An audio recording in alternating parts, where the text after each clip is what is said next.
Bob and Brad, the two most famous physical therapists on the internet. Hi folks, I'm Bob Schrupp, physical therapist. Brad Heineck, physical therapist. Together we are the most famous physical therapists on the internet. In our opinion, of course, Humble Bob. opinion. Today we're going to talk about what can physical therapy do for you. Imagine that, two physical therapists talking about physical therapy. So, you know, I first want to talk about the relationship, Brad, between like the primary care physician and physical therapy. Sure. Yep. So in many cases, you're going to have a primary care physician, or you might have a nurse practitioner, Right. or you might have a physician's assistant, Right. you know, and they're going to be looking at you, and they may decide, hey, you have a problem that could be solved by a physical therapist or be helped by a physical therapist. So they refer you to a physical therapist. Now, what else? You can actually request this. Right. If you have a problem and the doctor's, you know, prescribes some pain meds, and you know, next thing you know, that you're going to leave, and you think that physical therapy could help you because something you know or someone else helped someone else, feel free and actually ask the doctor, could I have therapy or would it be helpful? And, you know, then they'll say, oh, well, yeah, we can give it a try. And, you know, your insurance will likely cover it if you have Medicare in the United States. You need to check it out. Right, exactly. So in some cases and in some states, you may be able to see a physical therapist directly without referral. That's not the case under Medicare.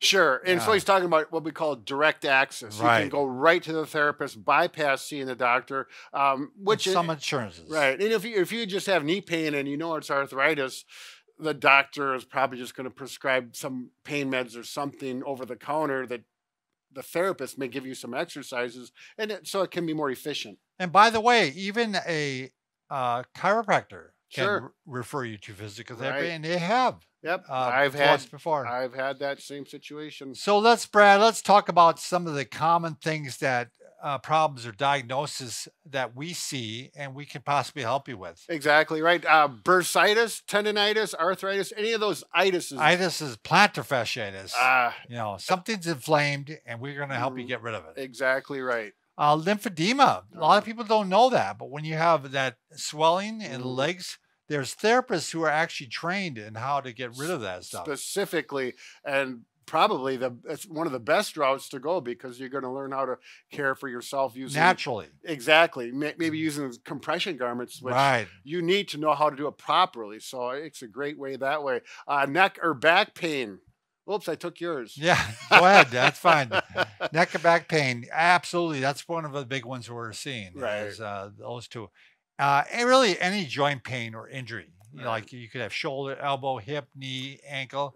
We cover them all. Yeah. I mean, typically, you know, older people, the knees and the hips are very commonly sore, or the ankles, those weight-bearing joints. But yeah, like you said, we do them all.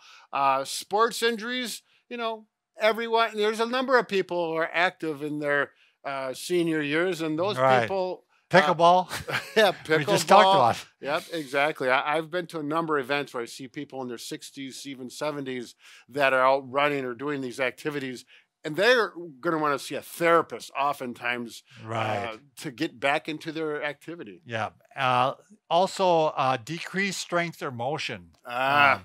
Just if your strength is not where it should be, or you find out, you know, some of your limbs are tight, that often leads to pain. So we want to regain that. Right. And you may get that from after an illness and you recovered and now you're weak and you very likely. Or you're starting a new activity and you got pain because it's like, oh, I got really sore because I was, you know, gardening for the first time in the spring and I don't know why my knee hurts now. Right.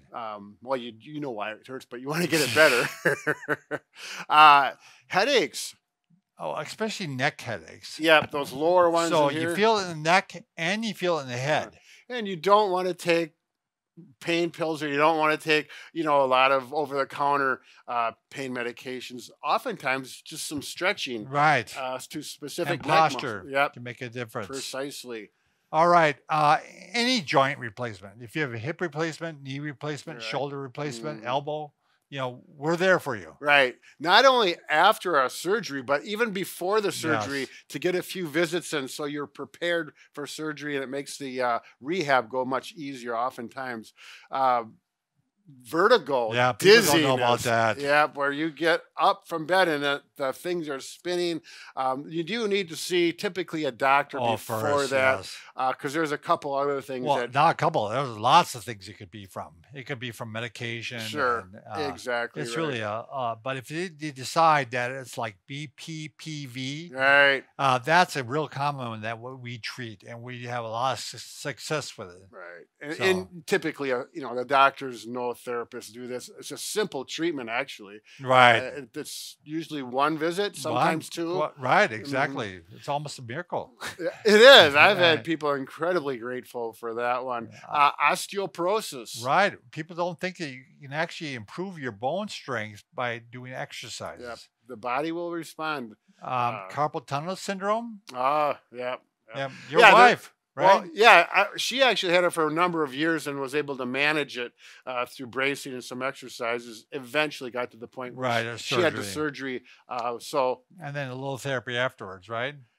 Well, yeah, she didn't listen to me though. Yeah. No, she did. Never It went never very does. well. She's very happy. After stroke or a traumatic brain injury, Right. I used to work in that area, Brad, for Sure. 3 years. Yep. So we play a large role in that, obviously. Exactly. Yep. After strokes, therapists are very adept to getting you back into the. After a person has a stroke. You don't say after stroke. Yeah, that's I gotta look at my Get English the- again. Ankle sprains, one of the most common injury. Yeah. So yeah, there's a number of things that we can do to help you get back on your feet. We talked about this already. Weakness from surgery, from cancer, from hospitalization. Yeah. That's all part of it. Sometimes there's specific things you do not want to do, Right. and the therapist can help you around those things and get back to your best activity level. Parkinson's disease, multiple sclerosis, again after a stroke. Right, You know, yes. a lot of those things. You know, we're trained on that and Yep. work with that. Whiplash. I just talked to Ooh. somebody who sees a lot of people in this area. And Mhm. she gave us a lot of good advice on how to. We had a podcast with her, we had a podcast which is with her. also on a video, Yep. right? Knee ligament injury and repair. You know, Quite often from an athletic injury, maybe Yep. that pickleball got a little crazy. yeah, exactly. Same with muscle tears or cartilage tears or meniscus tears. They Mhm. can happen. So you can see there's a lot of things that we treat. Literally head to toe. Yeah, So we'll. Brad and I think we know a lot. We don't. Thanks for watching. Good luck with everything.